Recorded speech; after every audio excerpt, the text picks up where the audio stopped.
"Leave, you useless old ladies who can't even clean properly." My husband and I, who were living with our eldest son and his wife, were giving $3,000 to help with expenses every month.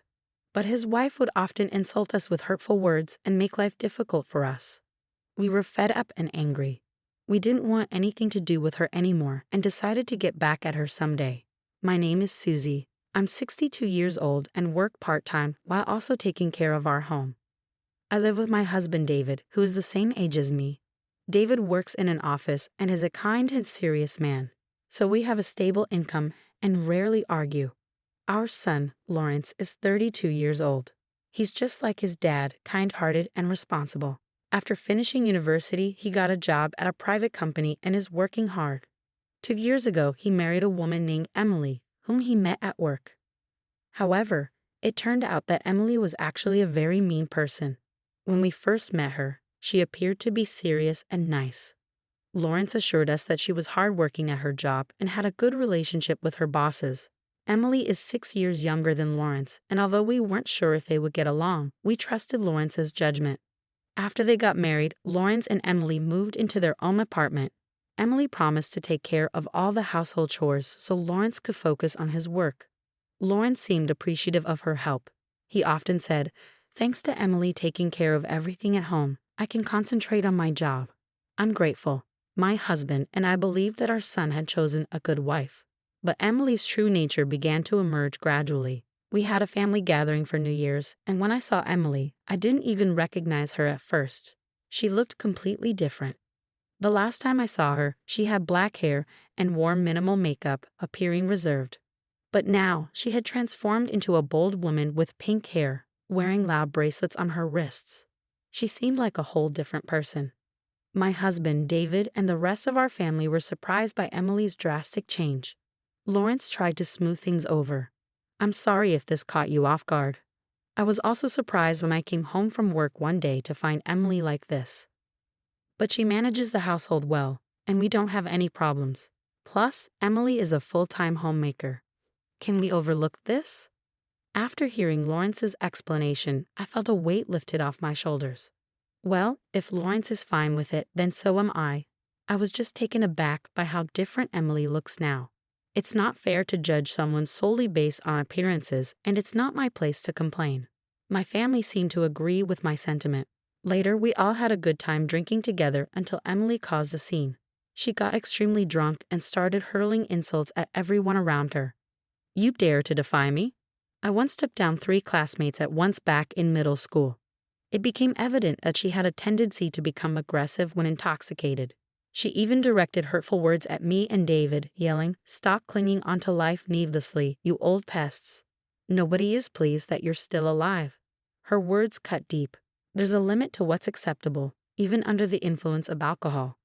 David looked furious, and Lawrence was visibly shocked. "Hey, even for a drunken conversation, you've crossed the line. Apologize." However, Emily didn't even listen to Lawrence. "You dump all the chores on me, then have the guts to lecture me, a weakling like you. I could take you down in a heartbeat." Emily kept on with her verbal assault, causing chaos and trouble for everyone around. Eventually, she passed out from the alcohol and the tension eased, but the mood remained sour. Everyone was furious with Emily. Then one of the relatives brought up Emily's earlier claim about defeating classmates. Was she a troublemaker in the past? They asked. No, Lawrence replied. Emily graduated from a public university. I always thought she was a serious person. But the relative remained doubtful. Do we have any proof she's been on the straight and narrow? Maybe we should dig into Emily's past to see what kind of person she really is. I agreed with the idea. It might be worth looking into, I said. Lawrence promised to investigate further. Since Emily had no living parents and few ties to her relatives, he decided to hire a private investigator. The investigation uncovered that Emily had been quite rebellious during her middle school years and even led a group of troublemakers. She was so infamous that even the local troublemakers followed her lead since she was in 9th grade. Concerned about her future, Emily started to put on a more serious facade. Despite graduating from a public university, she remained connected with her rowdy group of friends. Even now, when Lawrence was at work, Emily would invite these troublesome friends over, causing disturbances that annoyed the neighbors. It became clear that Emily was hiding her true nature. She was indeed a troublemaker. Frustrated by this behavior, Lawrence brought up the idea of divorce. However, Emily reacted with tears and pleading. "I'm sorry. I'll change and be more serious. Please forgive me. I need you, Lawrence. Please don't leave me." She even reverted to her old appearance and deleted her friends' contacts from her phone right in front of Lawrence. She apologized to the relatives she had upset during the New Year's gathering and repeatedly called me to apologize. Seeing her efforts, Lawrence began to reconsider his decision. As a result, Lawrence and Emily decided not to divorce and opted to continue their married life. Since Lawrence was the one married to Emily, my husband, and I felt it wasn't our place to interfere too much. So we respected Lawrence's decision. When I saw Emily again at the family summer gathering, she seemed to have become a more serious person, and I hoped things would be fine from then on. However, one day while I was at my part-time job, I strained my back while lifting a heavy object. The pain was so severe that I couldn't move. My colleagues rushed me to the hospital, where I was diagnosed with a significant back strain and advised to rest. When I called Lawrence to tell him about it, he suggested something unexpected.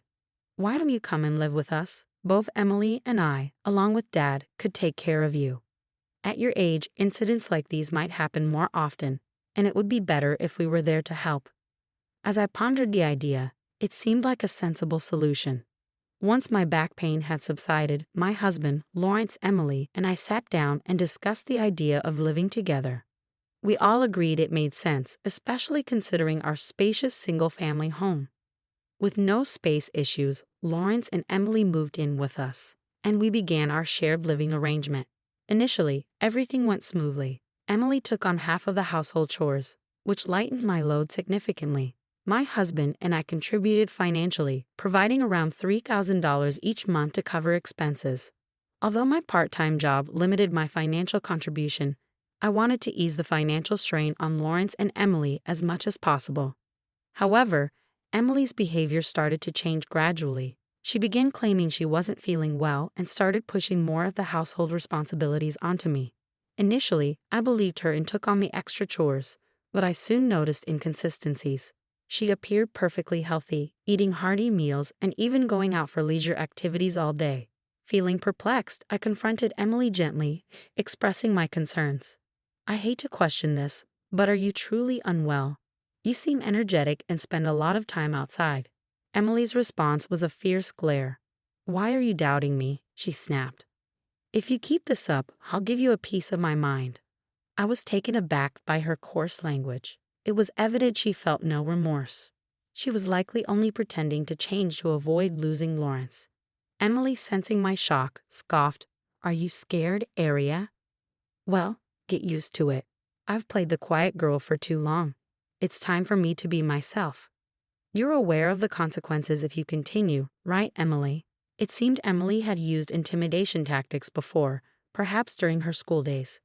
This behavior had carried over into adulthood, where she could manipulate others to get her way.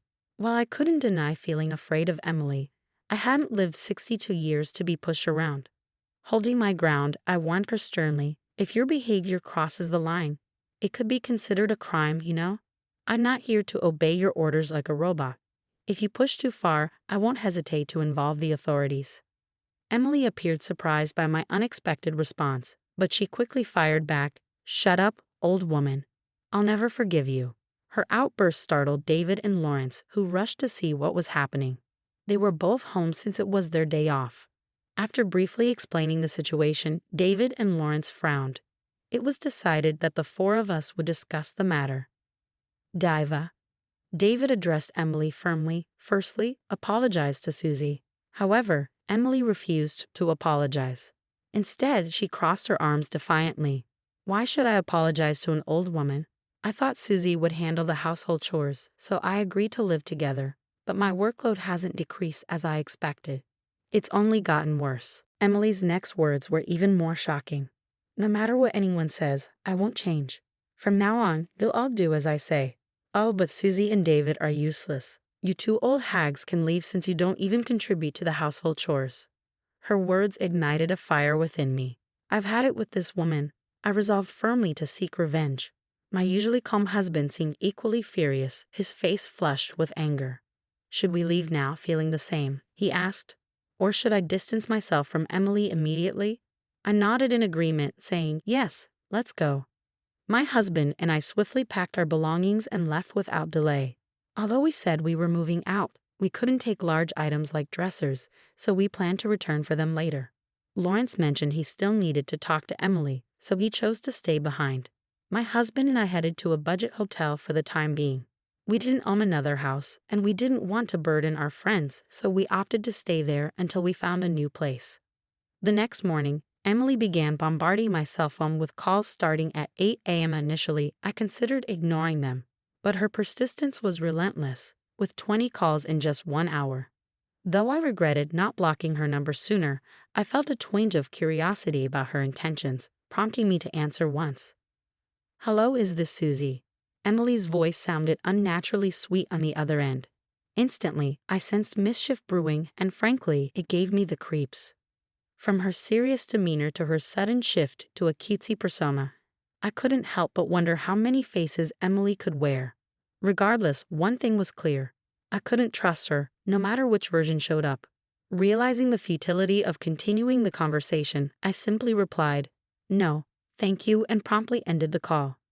I blocked her number and barred her from all messaging apps to prevent further contact. My husband, observing my actions, followed suit. As a united front, we decided to cut off all communication from Emily indefinitely. Later in the afternoon, Lawrence called me. "Mom, I've divorced Emily. I left the house early this morning and just submitted the divorce papers." He explained that when he had informed Emily of his decision the previous night, her response had been dismissive. "Try if you can." With no hesitation, Lawrence proceeded with the divorce. Upon hearing this news, I couldn't help but feel relieved. Staying with someone like Emily would never lead to happiness. I shared with Lawrence that Emily had called earlier, acting strangely cutesy. Lawrence's expression soured at the mention of Emily's behavior. Back when Emily was rebellious, she would resort to acting cute to smooth things over with her boyfriend whenever things got awkward. She's incredibly naive if she thinks that tactic will work now that we're all adults. His sentiment resonated with me completely. "Emily's been cheating too." "What, really?" I was genuinely taken aback. The thought that she would add infidelity to her already despicable behavior was beyond belief. Her claims of illness seemed increasingly dubious to me. She appeared perfectly healthy and went out far too often. Suspecting there was more to her story, I decided to hire a private investigator. The results were shocking. Emily had been cheating with an unknown man. Lawrence even provided photographic evidence showing Emily kissing a young man in public, his green hair making him stand out. I warned Emily that I pursue legal action against her, and I fully intend to. "I'll also seek damages from her affair partner," Lawrence informed me. As I examined the photos he sent to my phone, Emily's nonchalant attitude in response to the accusations puzzled me. Then why did she call me? I pondered aloud. Who knows? Maybe she wanted to know where I was after I moved out. Emily never expected me to leave. She thought if she acted tough and intimidating, I'd stay, Lawrence surmised. But now that I'm gone for real, I think she panicked and tried to win me back. I sighed deeply. Regardless of her motives, I had no desire to aid someone like her. I hoped she would experience the full weight of loneliness on her own. After some time, my husband Lawrence and I managed to secure a new apartment where we could all live together. Initially, we contemplated evicting Emily from our old house and returning there. But considering its size and potential vacancy in the future, we deemed it more practical to sell it off. Lawrence agreed, expressing his willingness to part with the property. "Living there isn't a necessity for me. Selling it sounds like the best option," he remarked. As for Emily losing her place, it was of little concern to us. With the help of relatives, we returned to the old house to retrieve our belongings. To our dismay, Emily greeted us with a smug grin, suggesting that we resume living together. I realized I can't bear loneliness. Wouldn't it be better for us all to live together again? Plus, I want to save money and avoid paying Lawrence any alimony, she proposed audaciously. Her bold request ignited my simmering anger. If you're going to make a request, at least do so humbly. This isn't a matter for jest. No matter how you plead, I won't entertain it, I snapped. David, my husband, interjected with a cold tone. We're selling this house, so leave promptly and fulfill your obligations to Lawrence. I could never forgive you. Stop attempting to reignite our relationship. Lawrence echoed his sentiments firmly. Emily's flirtatious facade crumbled at his words. Lawrence has a stable income, so I initially thought marrying him would allow me to relax and become a housewife. But now, there's no ulterior motive. I truly love Lawrence. And of course, I need both of you, Susie and David, Emily insisted. However, her words did little to quell the seething anger within us. Mine, David's, and Lawrence's, only serving to stoke the flames further. In that tense moment, a previously silent relative, who had been observing the situation, couldn't remain silent any longer. They interrupted Emily with a firm voice. Emily, you are a despicable woman. If you have so much to say, why don't we settle this with a fair fight? You seem confident about your strength. With a hint of intimidation, the relative revealed their physical prowess, reminding Emily that they had competed in a national karate competition. This relative in their 30s was well known for their strength, and we had called them in case Emily decided to cause trouble. Sensing the imminent threat, Emily recoiled. No, I don't want to fight.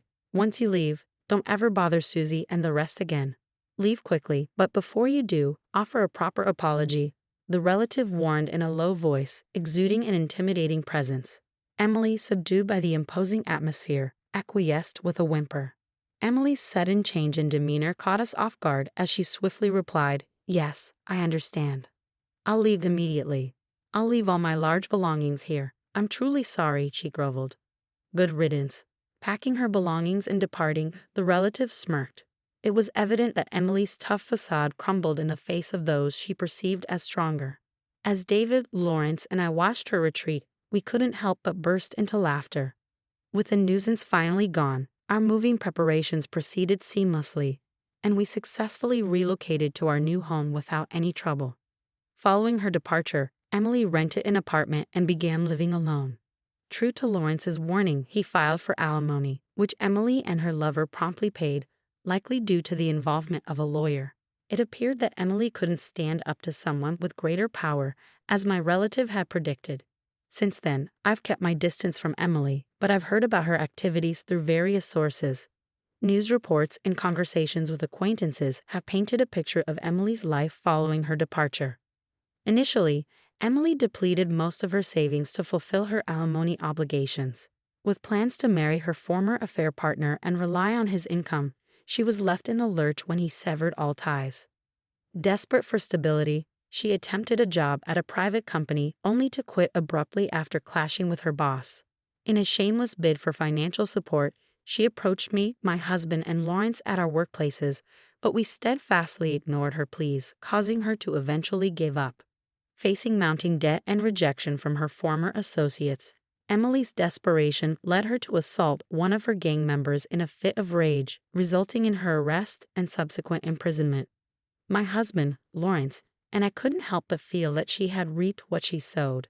Emily had a history of troublemaking, never showing any remorse for her actions.